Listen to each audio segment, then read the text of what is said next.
gonna wreck the old world and we're gonna have to rebuild. And that if she were sitting on a wrecking ball and it was taking down all those concrete walls, don't you think that the odds that her legs would have been destroyed was very high, just broken?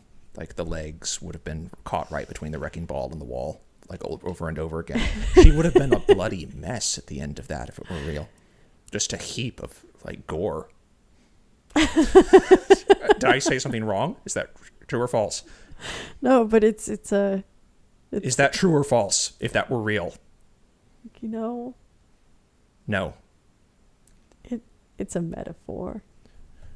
Would she be? Would Billy Ray Cyrus have recognized what was left after the wrecking ball did its thing as she straddled it? How dare you? Would it would just been a pile of viscera?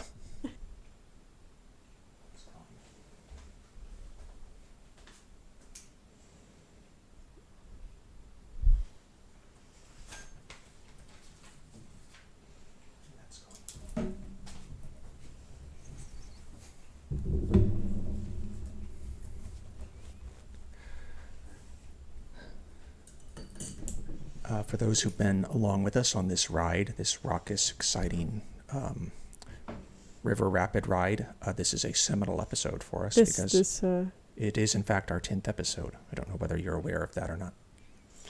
I kind of feel like somebody who's, I don't know, been dating someone for a while, but they just weren't that into it, so... Are you talking about me? Because I'm your brother. I'm just reminding you. So No, you just want to get started that soon with this kind of uncomfortable humor? No. Because it sells so well? Is that our brand? What is our brand? Well, let's focus on the episode number, because I think you seem like the kind of person that would attach significance to numbers, like numerology. Like that's your jam. Is that a slam? Well, I think anyone who's into Bigfoot and aliens is also into runes and numbers and the importance of numbers. But it's not a slam because a lot of very smart people have been into numbers. Like who was the interesting person Russell Crowe played in A Beautiful Mind? He was obsessed with. Well, that's just math. Well, then there's also the show numbers. Math which is I like don't real think numbers. Brings any kind of gloss to what we're talking about. The show Numbers with Rob Morrow. Yes. His big follow-up to Northern Exposure. Oh my God. This was the perfect time for a reference to Northern Exposure.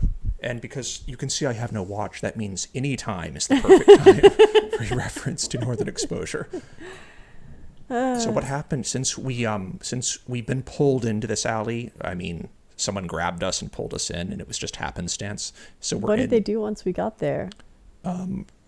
We turned around and realized it was Rob Morrow, and we asked him, Rob, he's living in a box. Why are you in an alley? You were in a major Emmy-nominated series in the early 90s, along with that other actress whose name I can't remember. Janine Turner.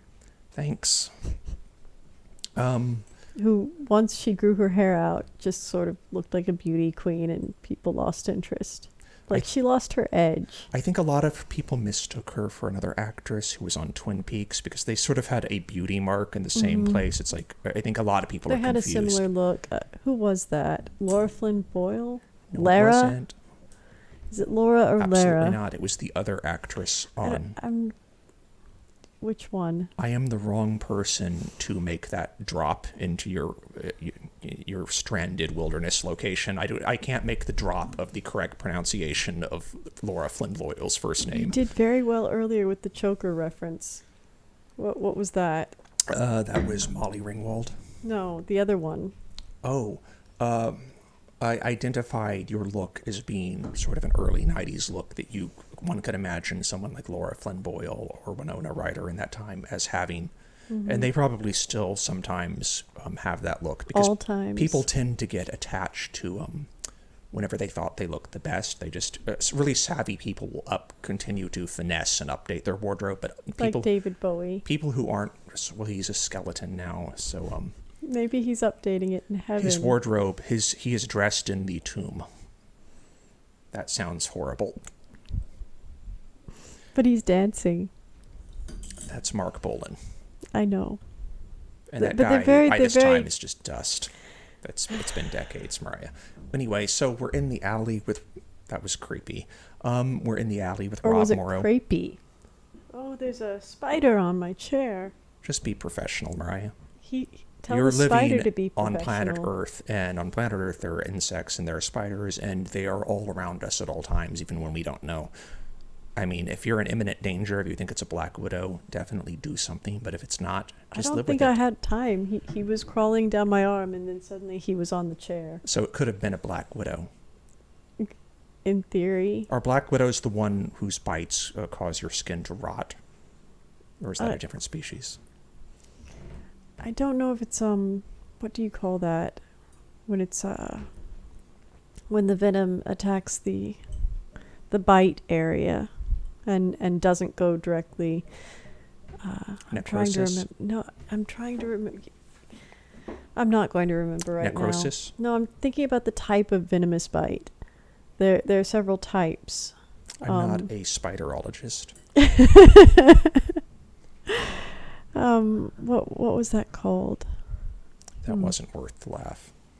I'm really interested in that now, but I forgot about that. I was reading about that the other. What is the thing that causes your brain to rot? Oh yes, that was Rob Cohen movies. Like The Mummy that was set in China, or the first Fast and the Furious movie, or Dragon, the Bruce Lee story. Well, that didn't cause anyone's brain to rot. That was actually surprisingly good. It was a 90s classic. I don't know why I just That's what it was. arbitrarily decided to throw shade at Rob Cohen. Cytotoxic, where it attacks the area of the bite, not hemotoxic or neurotoxic. What is someone who studies spiders called? I feel like we should know this because we watched, what was that movie that was so popular? Right, for anyone who clicked on this isn't the reason they clicked on this.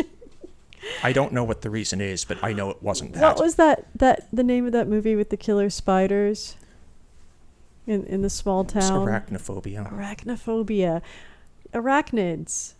What is the name of someone who studies this? I don't know.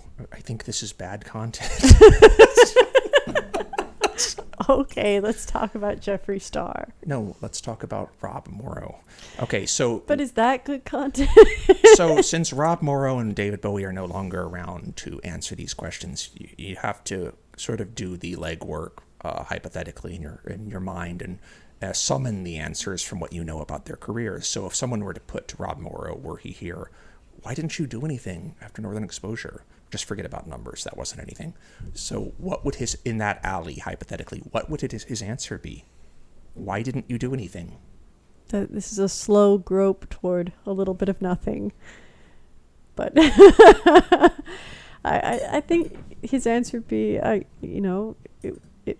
was a steady paycheck on a network. Would you say that America's interest in the nebbish is cyclical? Like they'll go through a period like with Woody Allen or Seinfeld where that will be in, but then there'll be a drought where America's like, well, we've seen enough nebbishes for like up to about 10 years. And then it comes around again. And by the time it came around again, it was like, oh, you're too old. There are new nebbishes. I guess he thought that would not be the last stop for his career. He probably thought this would lead to bigger and better things. It was a big break. Not that Northern Exposure wasn't, but he just probably thought it was just another thing. There isn't like a person Northern Exposure alive who wouldn't say that was a massive break. You'd say that wasn't a massive break. But Northern Exposure is also sort of an artsy program. So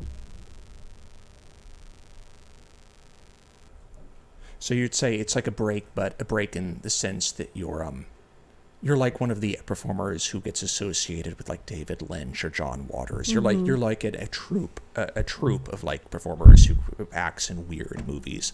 I'd even throw the what are the comedy films? It's like a bespoke garment that only fits a certain kind of mannequin. Yeah, that's a perfect way of putting it. And you really can't fit it to any other body. Like who's the British comedian who married Jamie Lee Curtis? He makes all the quirky films. David Guest. Is it David Guest? No. Christopher Guest. David Guest was That's Liza right. Minnelli's beard. Christopher Guest. Or one of her I'm beards. going to ignore that. Christopher Guest. That's my answer. I don't have a buzzer. Liza but- Minnelli had more interesting beards than Sean Connery, starting with her father.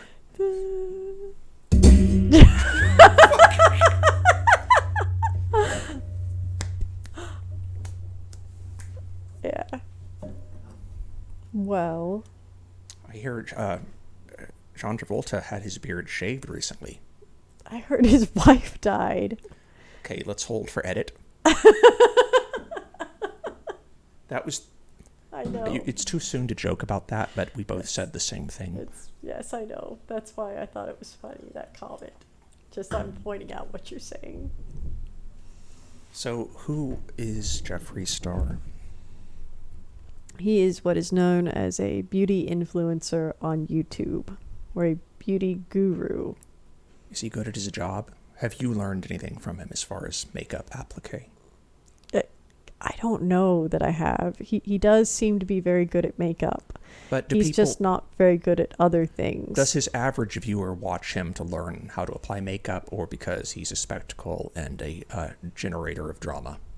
See, I think there were a lot of people who came into his who came to know him in recent years, since the you'd have to know the Shane Dawson, who was very popular on YouTube, reinvented himself by making docu-series, and after he sort of revitalized his image, he took that and used it to revitalize Jeffree Star's image. And then the people who knew him after that did not realize that he or Shane Dawson had sort of a problematic past. He feels like they only knew them for makeup and is it fair to say that he documentaries. He comes across like a Zoolander villain, like a he character. has been likened to a supervillain on YouTube. Well, I mean, like a Zoolander sequel that was written but never filmed. It was just like, oh, this isn't strong enough. Like a character that maybe Will Ferrell might have played. Well, Will Ferrell played the villain in the first Zoolander, but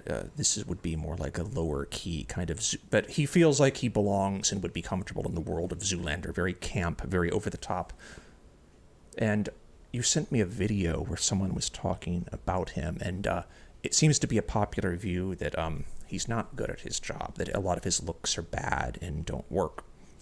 And in the world of Zoolander, that is literally like... I do think he's very good Your life is in danger now, if you said that. I do feel like he's very good at applying makeup. He's just not very good at being a decent person.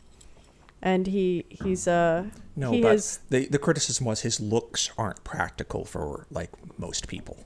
No, they're not, but that's most beauty gurus. So then he slides into the realm of spectacle for 90% of his viewers who can't make who can't make hay out of his. But I don't think that people. I don't think people in. I think this is changing, but I don't think people. Over the years that these people have become popular, I don't think most audiences have tuned in to see anything like a normal makeup look. It's a good point. And they appreciate having a normal makeup look here and there. Yes, I interrupted you. No. I interrupted you, and then you interrupted me again, but I got really offended. Well, because I feel like I had something more important to say than you were saying, which I thought gave me the green light to interrupt you. Like I had better words. Well, by all means, go ahead. No, you make a good point, but I don't think it's just makeup. I think if you take YouTube as a whole... Well, it's a show. Pre-YouTube. It's a show. People don't just want to see... Let's go back to Bob Ross. Anytime someone is being filmed demonstrating a craft, I think at one point the majority of the audience isn't learning from them. They like the person and it's entertainment. It's not just the person. They want... People who tune in to see makeup looks want to see something creative, not necessarily something they would wear every day. If everyone who watched Bob Ross were learning from him and gaining information about how to be artists, there'd be a lot more like hotel sofa art out there, and there just isn't. So his viewers are there to chill. Ross and chill. He edges into the ASMR community. He's a relaxation tool. Mm-hmm. But I think with the makeup influencers, I think that they all at some point do an everyday look. Every now and then I'll see them do an everyday look, and people appreciate it. Every now and then you fall apart. Sorry, Yes, go ahead. they do. But I think they'll do an everyday look video. But that's not what people are necessarily tuning in on a regular basis for. They want to see something a little more spicy, interesting, and then just throw in the drama, and that makes it more interesting. It is a show. This sounds like I'm not listening to you, but I am. But I said every now and then I fall apart, and of course that's a lyric from a popular 80s tune that was written by Jim Steinman, who also worked with Meatloaf. And as Meatloaf knows more than anyone, Steinman is very aggressive with his collection of royalties. So it's a good thing that I didn't spill out too many of those lyrics. Good. Go on. It's good we didn't drop down that hole, or that alleyway to be robbed. Do you know that Meatloaf left home and Not as a that teenager? we're making any money. And before Meatloaf left home, he beat up his father. That's on brand.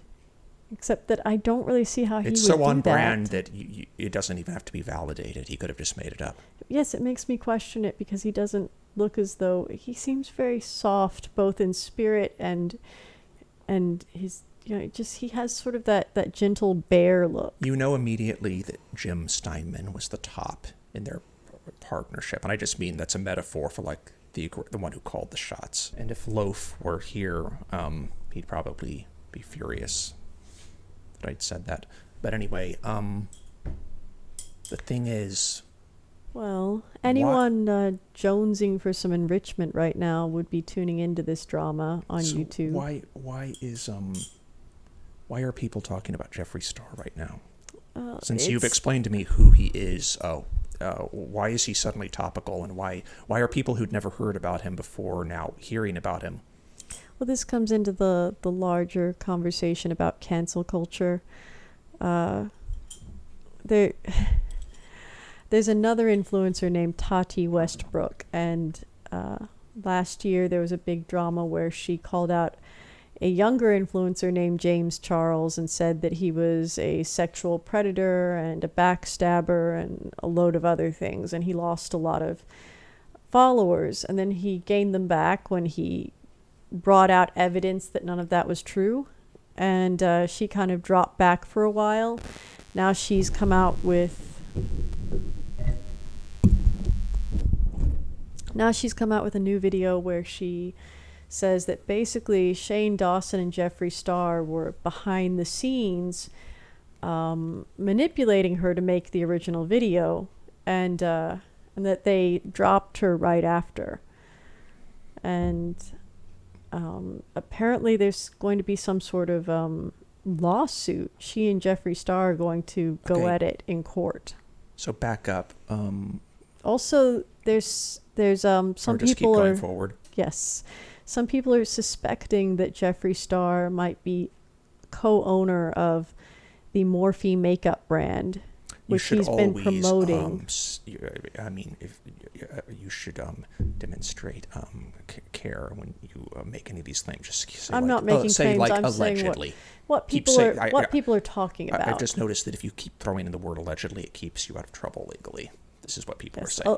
People are saying that allegedly he's co-owner of a brand called Morphe, and that he could be in some legal trouble for not disclosing that fact. Why? He's not president. No, but he's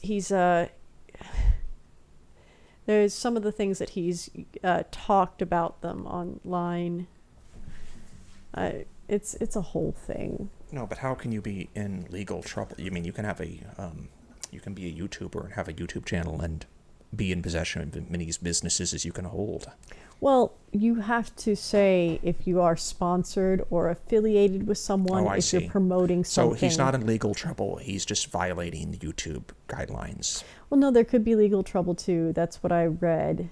And the New York Times had an article about all this. So who's this other influencer, this Tati? She wasn't that interesting. What's her content? This? She does also do makeup very well. We just talked about her content, yes. Shannon. This is her content. No, she also has her own line of makeup that she sells. Most of them do. Like Jaclyn Hill is another one I haven't really viewed, but she had her line of makeup and she got in a lot of trouble last year because the lab that she that she hired to formulate it had done something to the lipsticks, and they had hair and glass in them. And she didn't pull them from the shelves immediately and tried to deny it. And a lot of people, ended up with hair and glass in their lipstick. Oh, no. Which is pretty gross and dangerous. But with this kind of content, there's the substance. This is way more than anyone wanted to know about this. There's the substance, which is the focal point that people understand to be what the channel is about, like makeup or whatnot. And then there's the dressing. Let's call the drama the dressing, which does generate. Well, it does generate revenue in its own way, because it directs traffic to these channels and creates it makes channels, the drama. So at one point you have to ask, is that flipped? Is the drama the substance for a lot of these channels, and the makeup the dressing? Well, there has been a new trend with It's a people fair like question. Robert Welsh, Won't be answered.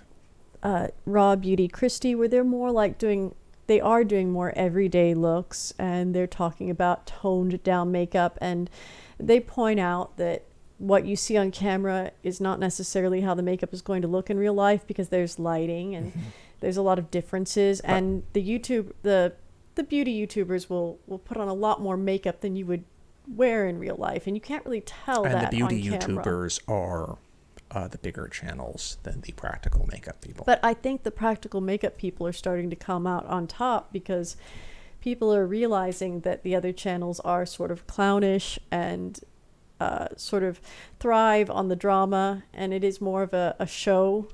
And I don't know. How big can a makeup channel be that is entirely drama avoidant? I mean, Jeffree Star's channel, has 50 million followers? What's the biggest low-key, I think you'd normal be surprised. makeup channel with no drama? I'm trying to think. I got Jackie Ina. She's very good. And Jeffree Star had I'm not sure what it was exactly, but he has a very problematic past that not a lot of people, including me, knew about. And it's coming out now, like Shane Dawson, and it's I think everybody was shocked. I think they have so many videos, well, not everybody. Hundreds of videos, and they're so old, and you can't comb through all that. You just see the recent videos, and they have really capitalized on that. A lot of people don't realize any of this is happening. Yes, but YouTube is a big business, and more people are realizing that, and this is shaping. In a teacup, not everyone is drinking from. Yes, but this is, I think, a lot of people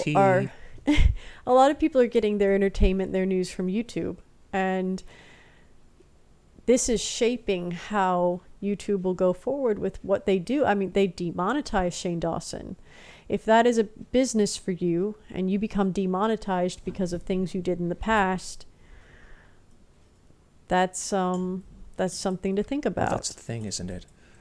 I don't know whether there is a cancel culture. I think the forces that, after having looked at it for a while, I think ultimately the forces that sometimes result in the removal of these people from these platforms are market forces. Mm-hmm. And it usually has something to do with their advertisers being taken from them. Well, I mean, is that the punishment? Because these people aren't truly canceled. They're millionaires. They should understand that decisions, and they're famous. That the decisions made by companies like Google or Facebook aren't ethical. There's not like a council of there's not like a Vulcan High Council that's looking at it and deliberating from several different moral angles, sitting at Google or Facebook. There is, and we just haven't collectively as a society faced that judgment. There isn't. No, but I'm saying this would be a force of good. I mean, that they have the interest of the masses in hand. They're saying, they're propagating bad ideas. I think, Shannon, I hear it's the mantis aliens who do that. Okay. But I don't think there's a council that oversees the checks and balance on what they consider to be the propagation of bad ideas on their platforms. I don't think they care about that. I think the numbers are what. I think the choices they make are numbers, which you just said. So look at it from YouTube's point of view. If you have someone who has a channel with millions of subscribers and thousands of videos all of their videos gets millions of hits, That's a lot of bandwidth being used, and bandwidth is expensive. Mm-hmm. So if advertisers pull out of that channel completely and they don't want to advertise on it, then Google can't make money off the channel, but they still have to foot the bill for all of the bandwidth. That's when I think the channel is in jeopardy of being removed, and I don't think that's cancel culture. I just think this channel is taking a lot of resources from us, and it's not making money. Well, you also have to think that these... We're losing face also because of this. But so you also have to think what is in it for YouTube to keep these, like Alex Jones is a perfect example. He was completely demonetized. He was using so much bandwidth, millions of views, thousands of videos, and they can't make money from it, and people think he's making us look bad for keeping him on the platform. I don't think his removal was like out of the greater good. I think it was a callous market force business decision. Oh, and yes, I would that's say what the I same mean. thing for any channel. I think it is, but This is my reason for making the statement. I don't think there is a cancel culture. Well, I think that these... I do think that, well, obviously there's not, because you can't, as I was saying, you can't take their millions of dollars away. You can't, you can't take their fame away. Well, people have been canceled who have much less, who are dependent. People like Louis C.K. just shift to another kind of platform. Louis C.K. They said he was canceled, but not really. I mean people with much less money than that, like smaller YouTubers. I guess it would affect them more, but another people thing whose income and livelihood was based on their Patreon, and they lost that, and they lost their platform, and they lost everything. That is the punishment. It's and it's more like But I don't think it's punishment. I think it's the market. Twitter thinks that they're exiling these people from society, and I mean, should it be that, or should it be more like an AA kind of thing where, they work through their problems in a room padded by crusty donuts, and if they're eventually they take the 12 steps and they apologize and they re-enter society. I guess that depends on what made the advertisers pull away, because the people ultimately do make that decision, because the advertisers are looking at the people, and YouTube is looking at the advertisers. So it's one person looking at one person, looking at another person. They're checking the numbers. What did the masses find so repellent that caused the advertisers to freak out and pull all their advertising because they don't want their product associated with this person? Yes, but, And in the case of AA, it would depend on... Is there an AA for blackface?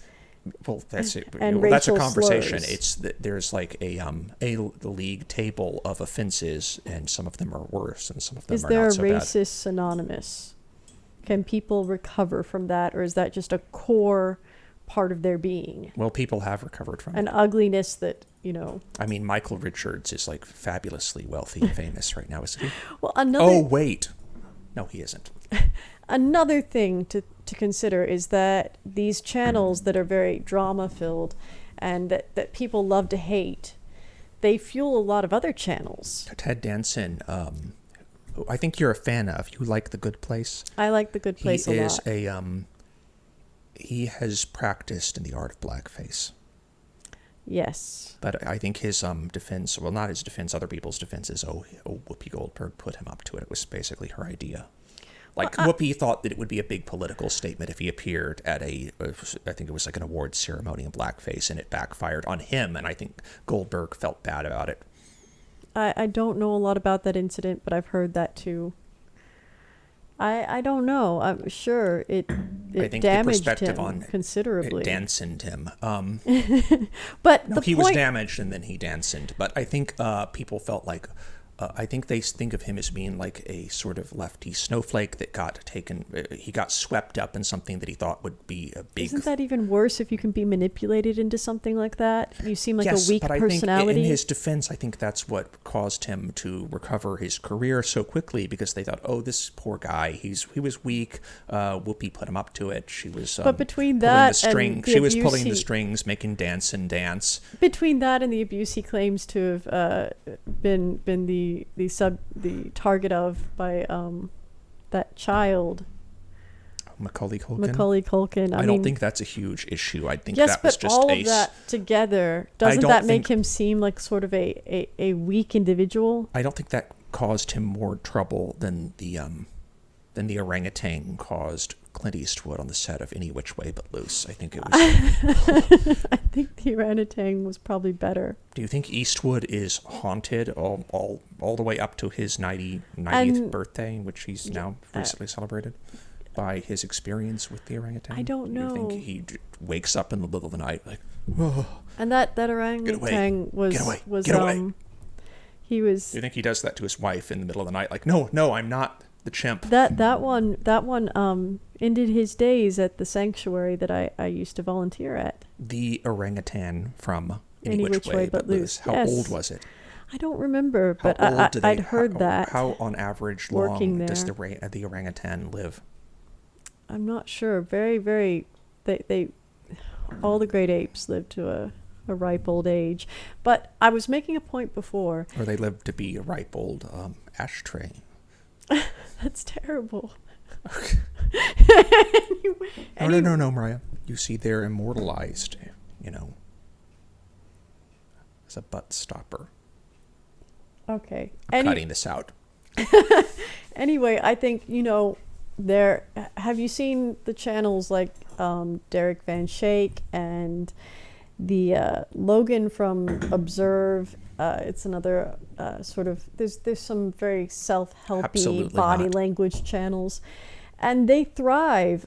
And also the reaction videos, those kinds of channels, they all thrive on reacting to analyzing the behavior in these kinds of problematic videos. So they feed off that. Do you think the science of body language is pseudoscience? No.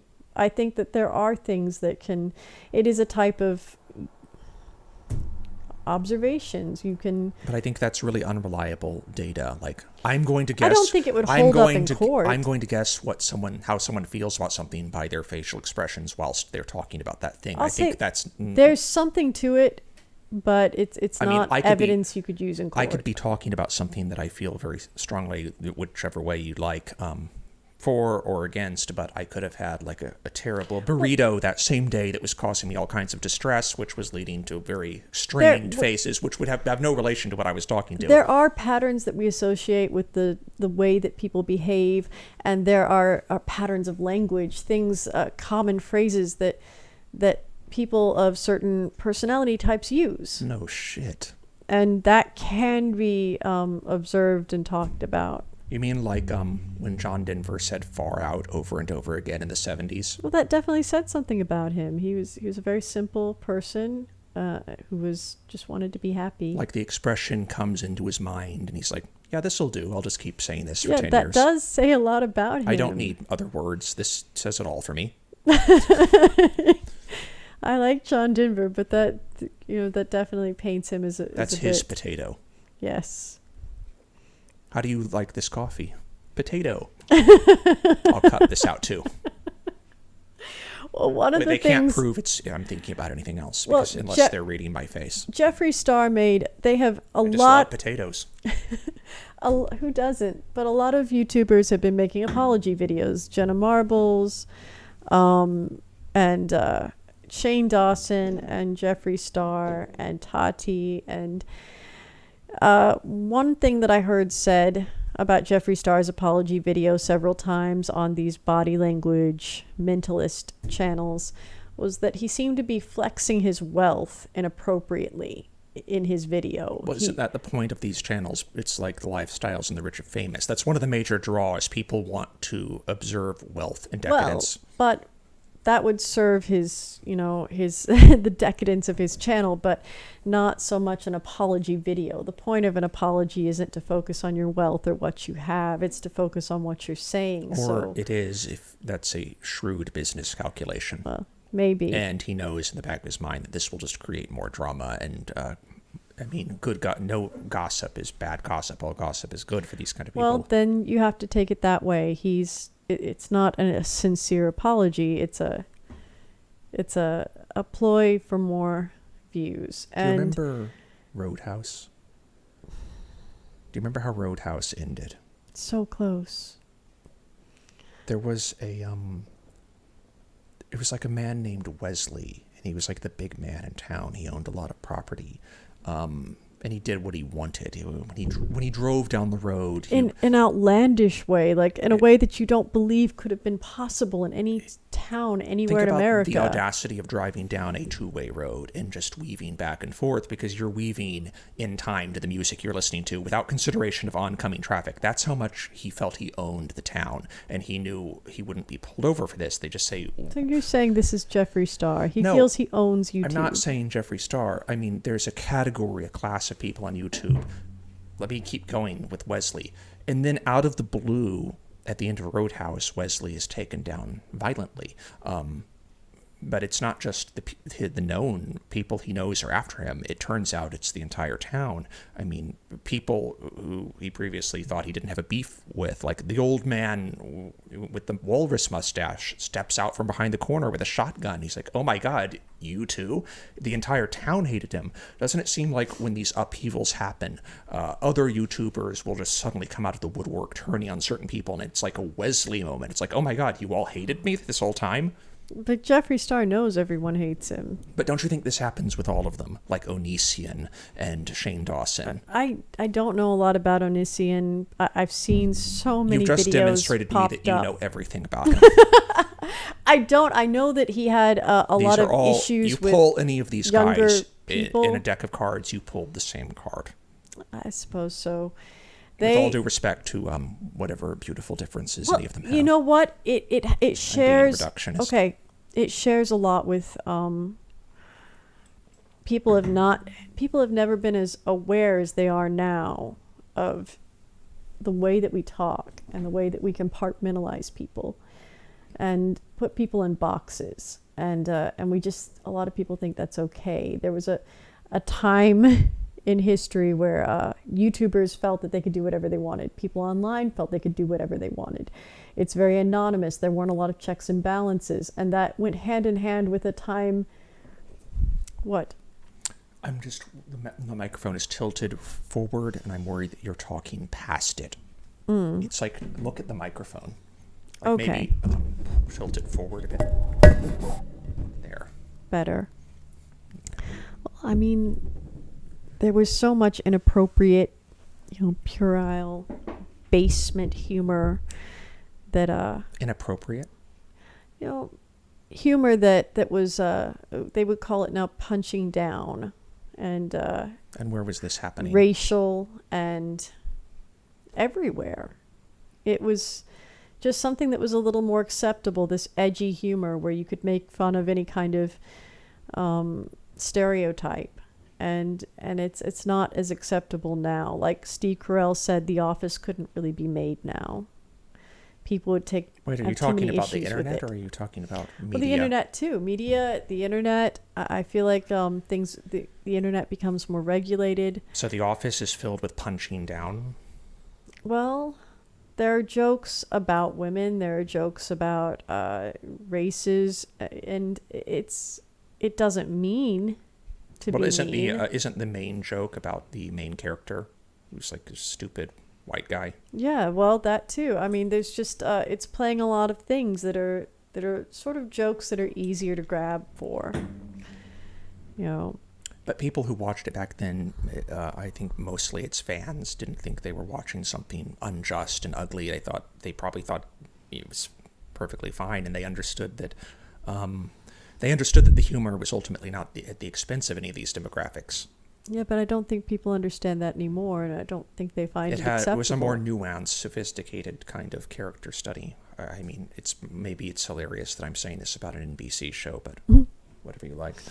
So you're saying people can't be nuanced, or it's a danger. It's a mind. If you go into nuance and you try to market nuance to the masses, then you're in for a world of hurt ultimately, because it's going to ultimately, it's inevitable that it will be taken the wrong way by some people, and all it has to do is be taken the wrong way by enough people to be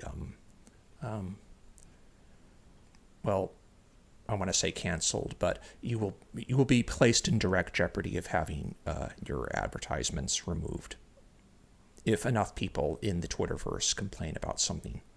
And that's how these things get vanished. Their funding gets pulled out from underneath Well, them because enough people have complained, and the advertisers feel like it's a bad enough look that they pull out, and that's the beginning of the end. Well, people just, I mean, you have to sort of listen to the people and what they want. At one point, does it turn everything into a pillow?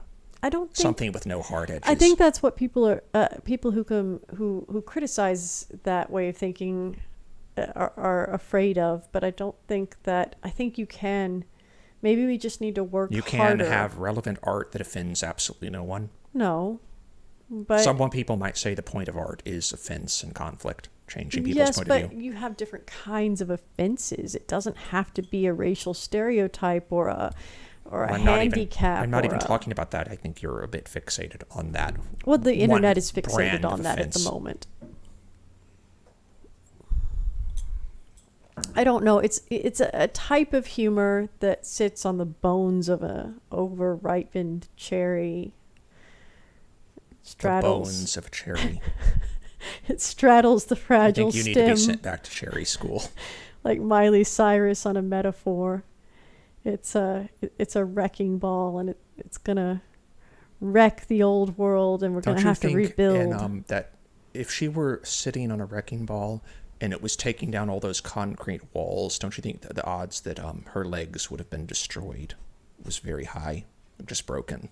Like the legs would have been caught right between the wrecking ball and the wall, like over and over again. She would have been a bloody mess at the end of that if it were real.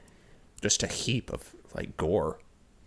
Did I say something wrong? Is that true or false? No, but it's Is that true or false? If that were real, no.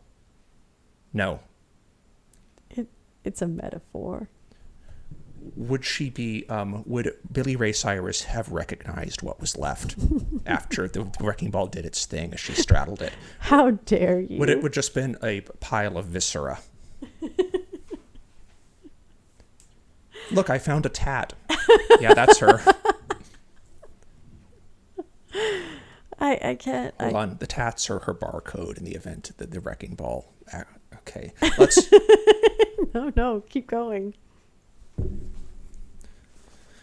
Don't you think one of the other issues is if you're a creator that puts out a huge volume of content, over time you're just inevitably going to be put out enough rope to hang yourself, probably 10 different ways. Yes, and I think that's what a lot of people, even discussing this topic, I've heard so many podcast hosts saying, I want to talk about this, I want to give an opinion, but I am so nervous to give that opinion because I don't know how it's going to be taken. I don't know if I'm going to say something wrong.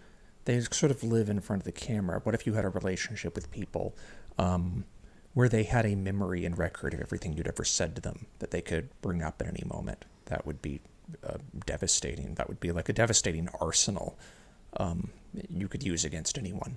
Mm-hmm. So it's a different kind of celebrity than we've ever seen before. Tom Cruise certainly never had that issue. He had the big red carpet rollout. He had the films, the interviews, but you didn't really... even the paparazzi... Well, even the paparazzi photos, it's probably far worse than we know. The Tom Cruise show would probably be a very bizarre show. But I think he also walked into some pretty significant issues in a way that maybe some of these other people didn't boldly walked into them. And I mean what I mean when he walked into the building, the main building of the Church of Scientology. Well, he literally walked into a big hornet's nest of controversy. But people like Tom Cruise can lock down legally any kind of rumor or talk about themselves, and they can privatize. Have you been on this place called the internet? No, they can't. They can privatize their life in a way that people who make their living on YouTube, vloggers, really can't. I mean, you can go back and find people's old videos if you want to.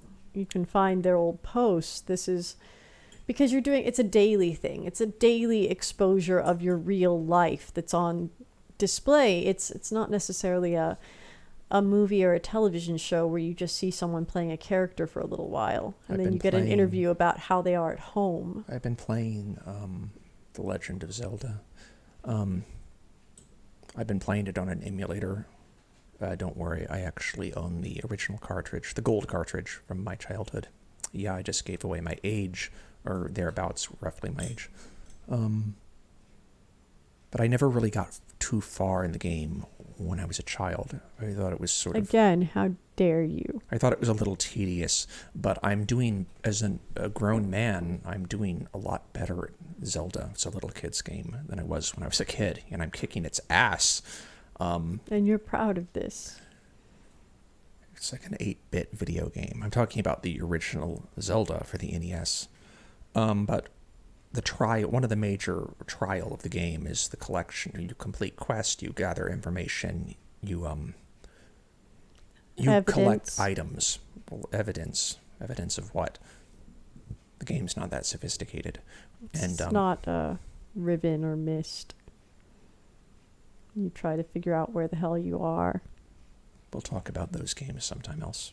I have things I want to say about those games, but now is the time for Zelda. But not Africa. You know. What are you, Toto? No, I was thinking Can you imagine paying to go see Toto with the understanding that they would not be singing the Africa song? Like, would you go?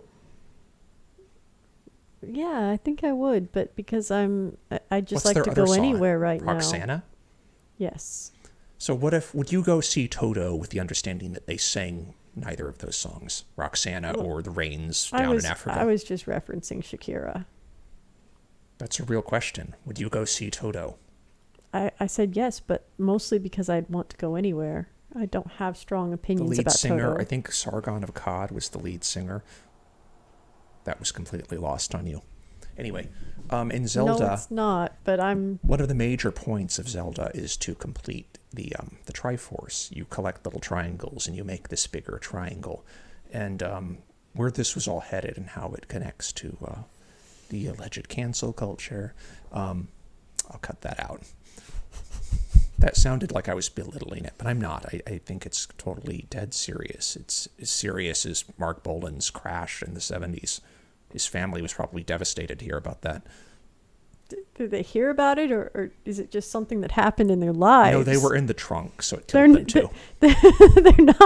They're not Sylvester Stallone talking about another person who's been able to...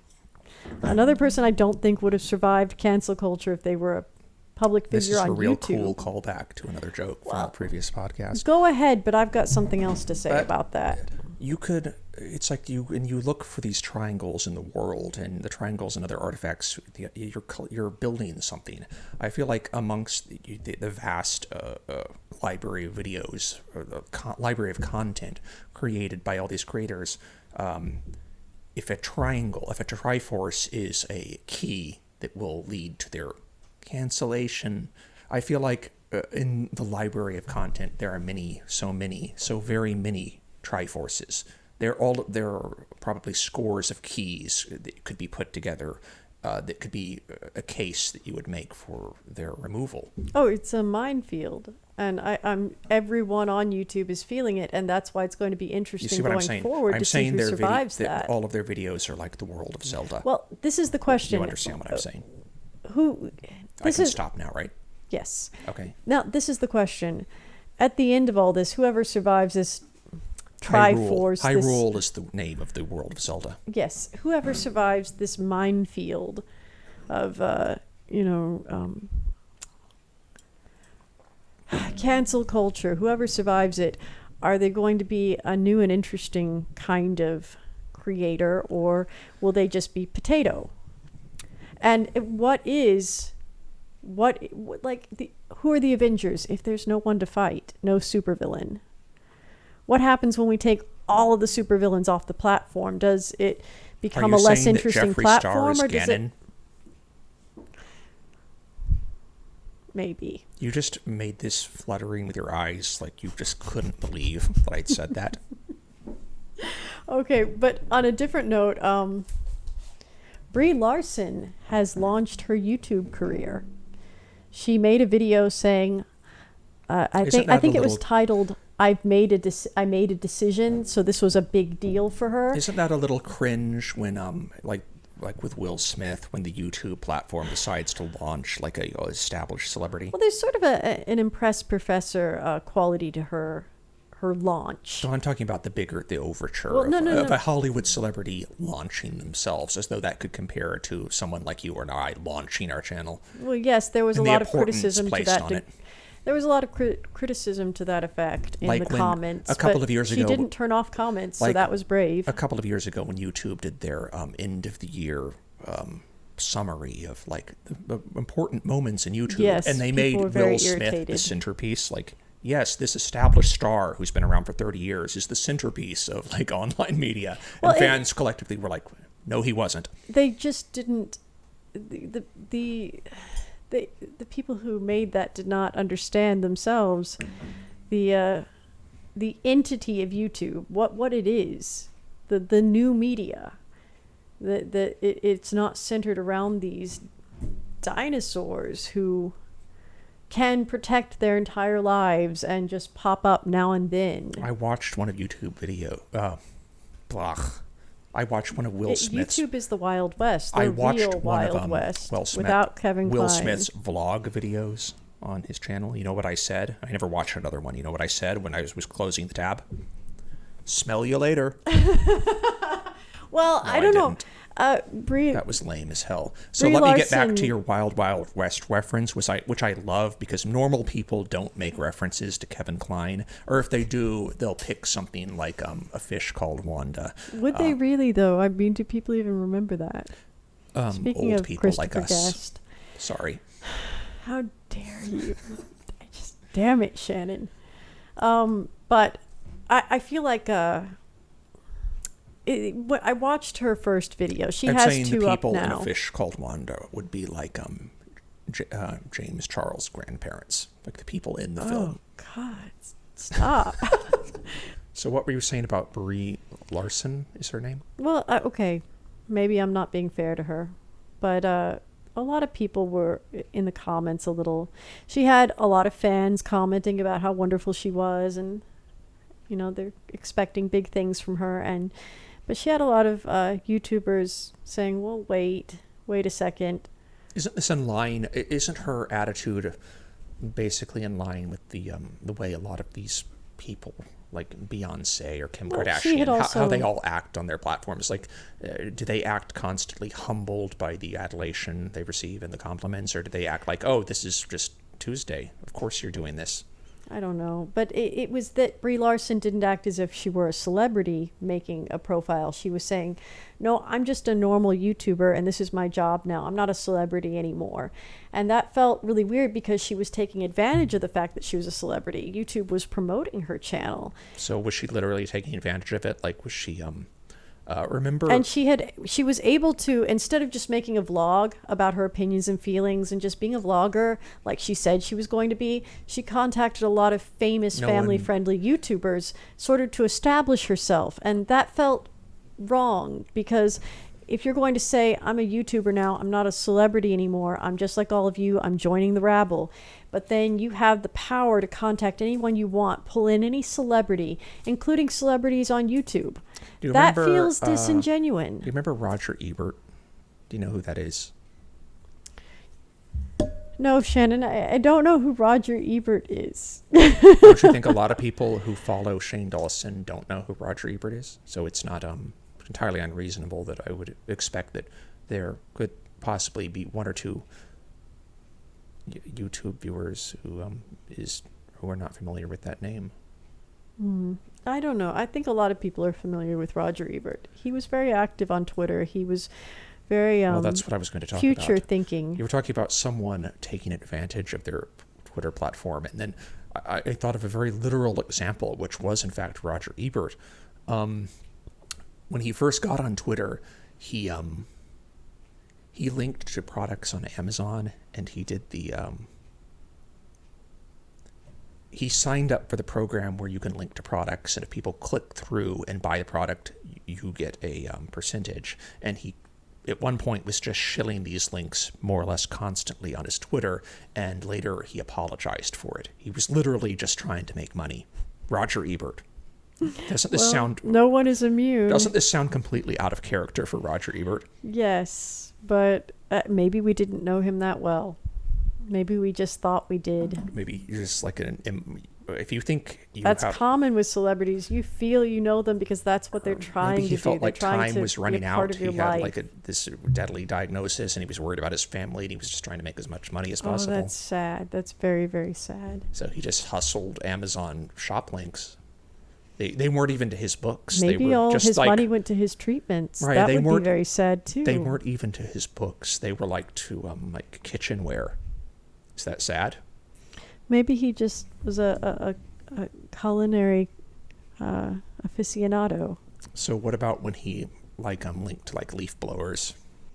Is he a leaf blower? I have no evidence they linked to leaf blowers, but That is very problematic because leaf blowers are terrible. I mean, he was a the silicosis they must be causing. he was a smooth people. customer with the links. He was like watching the market, and he was watching the ticker rapidly. Is What that are so- people into? What are people are buying? I'm is just that made that so- up. I don't know that he was doing that. Well, if he did, would that be so terrible that he was just very good at doing the research to make some money for his family? If he'd only shilled his own books, it sort of would have been funny that he was also doing the Amazon like ad sharing program. Like, I'm not only getting money from the book sales, I'm getting additional money from shilling the link. Like, it was just income on top of income. At one point, it's not smart. It's just a bad look. Like, act humble.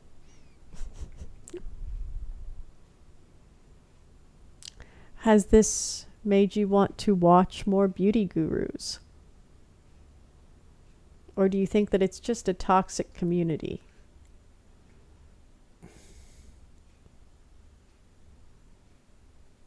I guess I will continue watching them as I have before, the exact same rate. Do you think Shane Does Dawson... this discussion make you want to continue playing Zelda?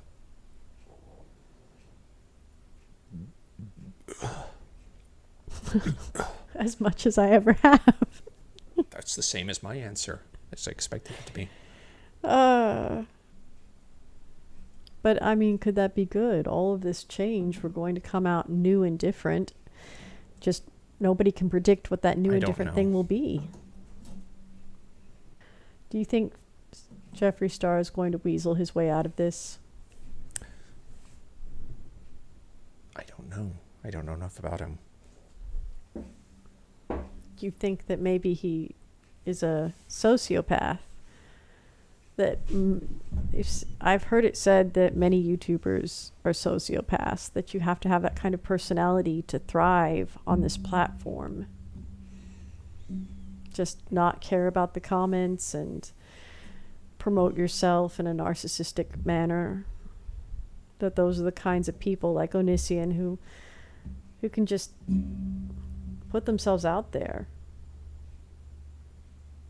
Do you think it's a toxic platform, allowing people into your life in that way No, and making I it a don't show? think there's anything special about any of these people. Would you... That's a good answer. Is this the kind of controversy that you'd wish upon yourself if it were accompanied by never having to worry about your bills again or eating? No, You wouldn't make the mean, trade-off? I don't think so. I think even with all the pitfalls we're witnessing, these people live very fabulously and comfortably. Or you're saying you wouldn't take the good with the bad in this case? Or the bad with the good, rather? I don't know. Your reputation is... It's a... What if your reputation is being a wicked witch to a degree? Then I guess it doesn't matter. And I guess that's Jeffree Star. I guess he doesn't care. He has cultivated this look, and he's only hit it But in the case of when someone like it was Shane Dawson, something that benefited him. that wasn't Shane Dawson's brand, so it hurts him more. No, I think that his brand was extremely problematic, and then he shifted it. Oh, I will fully confess I have never watched a single Shane Dawson video, so I don't know what his brand is. I only recently watched some of his videos, and with the squad, I like Garrett Watts, I like Morgan Brian, Adams. a lot of these YouTube channels, I don't see a but lot I of... haven't seen the old ones I don't see until a now. world of difference between these and reality television, which I wasn't into either. Well, maybe reality television is all that's left. Maybe that's just what it's going to be now. Maybe that's the transition we're in the process of. Well, There if won't you're be just any more. staring at YouTube, you might have that impression, but there are, or even just one part of YouTube, you might have that impression, but there are so many other worlds out there that people are playing in, or they're not even aware of this. So depending on where you're looking, you could think any one thing is everything. Like, oh, I'm just looking at classical music. Everything is classical music. Oh, I'm just looking at these YouTube drama channels. Everything is YouTube drama. It's like, well, you just, whatever lane you're in, it's like an echo chamber. That's one of the things the internet does very well. It just But sorts YouTube people. promotes certain things. The internet promotes certain things. The internet promotes drama. The modern internet is very good at sorting people by their interest and surrounding them exclusively with their interests. So it would give anyone the impression that what their interests are, or is the entire world's interest. But also, YouTube and the internet, the search engine, they are manipulating to a certain degree what they want us to think our interests are. Even if your interest is classical music, you'll get a lot of this drama and reality TV pushed on you anyway. I think people who are into classical music go out of their way to diversify the things they're exposed to in a way that perhaps some people who are exclusively into it. Like, I think a lot of the fans of these channels are like little kids, and I think they're going to grow out of it. Yes, I agree with that. But I do think that people who don't know who they are yet. I think that YouTube would really like you to believe that your interest is something like Jeffree Star. I think that things like that really get pushed on people because they see it as it's like when A&E stopped producing shows like the Hornblower series, or I think the reality great television novels is dramatized. I think a lot of that has to do with the You're not even going to let me finish. I know what you're going to say. I know, the but price, they don't. The price of reality television versus the price of like a high production drama is like night and day. It costs so much less money to make Dog the Bounty Hunter than it does to make Horatio Hornblower. You could let me make that point, but I just made it beautifully. You have to give me credit. They they say, hey, we don't have to spend all this money for all these costumes and sets. We can just get some guy with a camera and follow some guy who's going to say, outrageous things. And people are going to tune into that quicker than they will something that's very beautifully made. Of course, YouTube YouTube takes a lot of time to itself make. isn't footing the bill for any of this content. So they don't care how much money you put into it. So I don't think that's a factor. But definitely videos like the ones that Shane Dawson and all of these people, it's low cost, high volume. Well, yes, high volume. They're able to produce, if the video is very cheap and easy to produce, they can make more and more of them faster. And YouTube will definitely, the search engine favors people that post on a schedule, that post a lot.